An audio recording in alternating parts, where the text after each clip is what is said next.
Hello, this is FireDudeCod Gaming, and this is basically a more extent detailed on why I liked this PS5. I didn't really go into details in the previous video, so this is like part 2, as you would say, of the first impressions. The reason I like the console design because it reminds me of the original PS1 of the colour, and it really goes well with the PS5 black design shaped down. Also, I like the controller because they've now changed the controller colour. Also, they've changed the design buttons of the square, triangle, circle and X. That's all clear, and same with the analog full controller button as well. Also, they've also shown us that there will be a USB-C and a USB-A. So that's great because they've compromised, giving us 2 USB ports, but we're getting the best of both worlds. I also like the fact that we can choose the option of if we want a digital version only, or the disc version, which you can still download digital, but you get the best of both worlds because then you can still play your music, DVDs and Blu-rays. Another thing I like about the design, in particularly, is the blue glowing effect, and the reason why I like that because I've not seen that in a console before. I've had many consoles over the years, but I've never seen anything like that. It's just been amazingly good. And finally, I think the price range between this, depending on what country you're in, but I think this is my estimated price. For the digital version, I reckon that'll be around about 500 to 600, and then the PlayStation normal, one with the disc tray, you're probably looking about 600, 700, maybe even more, I don't know, but between me and you, I think both consoles are going to be estimated between £500 and £800. But obviously the digital one may be a little bit cheaper, and these are just price guesses at this stage. Also, I do like that blue glowing thing on the controller. It looks really nice, and it's on the back as well, so it's really cool. The only thing I didn't like about the controller is the black bit on the analog sticks. It just ruins the reputation on the controller for me. I don't know why they made it white and black. It's just, I don't know. But in overall prospects, it does look a very nice machine indeed. Now, if you put aside all the graphics, how much storage space, the teraflops, etc., and all the specifications and specs, this console could actually beat the Xbox Series X. I don't know why Xbox went with this stupid name. At least with the PlayStations, they've just gone like PS1, PS2, PS3, PS4 and PS5. They've literally just stayed with that one name, and it's done them really wonders.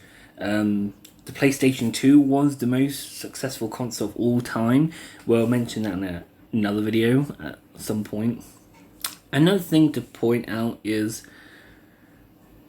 the PS4 also was another best-selling console. So PlayStation has done very well within the gaming community, and they've listened to their fans because they're giving them options, not like they've done in the previous editions of their consoles.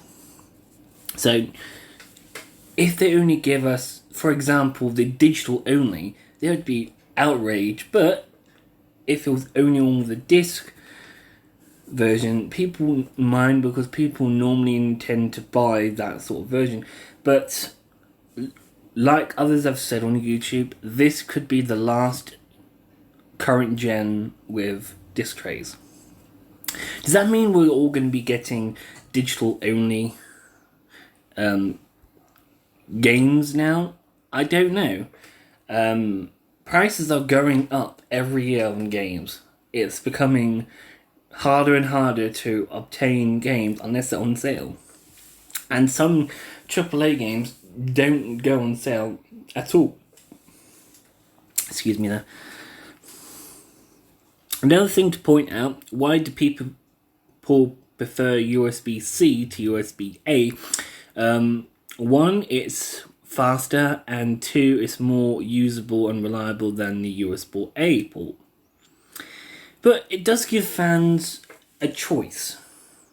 They didn't just say, oh, well, we're just going to use USB-A again, or just use USB-C again, just the two ports. They've given fans a choice of what USB ports they want to use. Now, this does mean all controllers will be USB-C, which is amazing. So that'll be faster charging connection times, and also, hopefully, Bluetooth support. I'm hoping they will have Bluetooth support, because that would be amazing if they do have that, because the PS4 struggled with the Bluetooth support unless you had like a USB adapter, but it's very hard to get that support on there. So I hope the PS5 does have Bluetooth support. It would be a selling point for myself. Now, what am I going to do? Will I pre-order? No, I will not be pre-ordering. I will probably wait until a couple of months in, like 3 to 6 months, see what the price range will drop between then, because is it really worth pre-ordering the PS5 at this stage? For me, no. It may benefit other people, because like they can just get it there and then. Just to point out, these consoles are going to be very expensive, so it's going to take me a little time to save up for this console in general anyways, and I'm considering getting the Xbox Series X as well, so, you know, it's just going to be very hard to get either of them at the full price. It's just really expensive for me. So we'll have to see what they will include in their bundles on the PS5 and the Xbox Series X. We'll have to see what's more to come on either console. Let me know down in the comments section below of if you're going to be buying the PlayStation 5 or you're going to be buying the Xbox Series X, and let us know the reason why you're buying one of these consoles and give us your reasons, and then maybe I will either agree with that reason or disagree, or maybe some other people might agree or disagree. Just one thing to let you know, guys. The places will be to pre-order these places are most likely to be eBay and Amazon, because most shops will be closed in the UK. You probably get PC and Currys, Argos, and maybe some shops like Asda or Sainsbury's or Tesco's that may sell the PS5 at launch. I don't know. It all depends on how they do this, because it's going to be very hard for them during this difficult time, because times are changing at the moment because of the COVID-19. People are adapting to different ways on how they work on their projects, on like their consoles and materials and their staff. They've got to put their staff safety first. So I'm going to really be honest with you guys. I don't see it coming straight away in December like they intend to. Realistically, I think it will come out in January to February, but they have been persistent. It's going to come out in the Christmas following up this year, so it will either be between November and December, but there's no guarantee on a date at this current time. They've already postponed this event to 1 week back, and you know, this would have been nicer to have done the video a week ago, because you know, it would have been nice to see the design a lot sooner. Now, I think the best thing that can happen for this console, for the PlayStation 5, I think it will be because people are getting a choice. The Xbox Series X, as far as I know, there's only one module at this current stage, and there's no digital version, as far as I know of.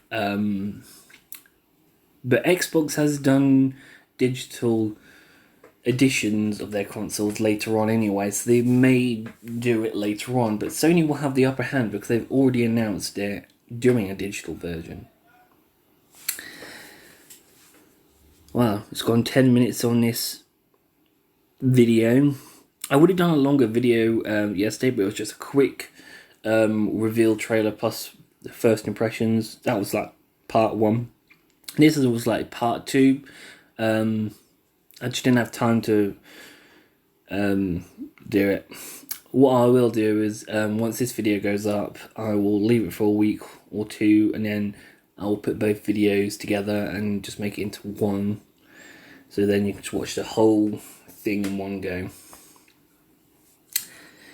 Okay guys, let me know what the best thing you like about the PlayStation 5, and tell me one thing you didn't like about the PlayStation 5 and the reason why. This is going to be one of them controversial subjects. People either love it or you hate it. But it does look like a bloody Wi-Fi router though, doesn't it? Bloody Wi-Fi router. Dear me. Okay, thank you for watching guys. I hope I've gone into more depth in this video than the previous one. I hope I've given you more reasons why I like the PlayStation 5 at the minute more than the Xbox Series X. It all comes down to price. According to one of the Asian articles, which I'm going to put a link in the description, apparently it's going to cost $700. That's how much they said it's going to cost, but I don't know the exact price. It's not been official released yet, so let's keep positive and hopefully it won't be too much like the PS3 was. Hint hint, the reason why I didn't get that one at launch. Consoles are getting really more expensive.